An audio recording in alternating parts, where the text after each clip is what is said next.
पवित्र निखिल भारतीय स्वायत्त शासन उपलक्ष्य पथ उत्सव अनुष्ठित।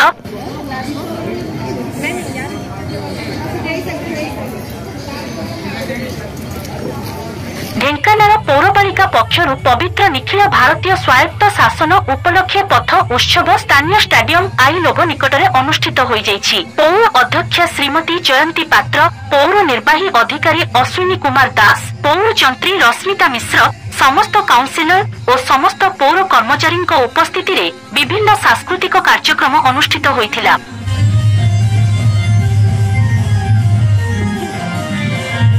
ढेंकानालरू शुभम पाणीଙ୍କ रिपोर्ट एसटीवी न्यूज ओडिशा 24।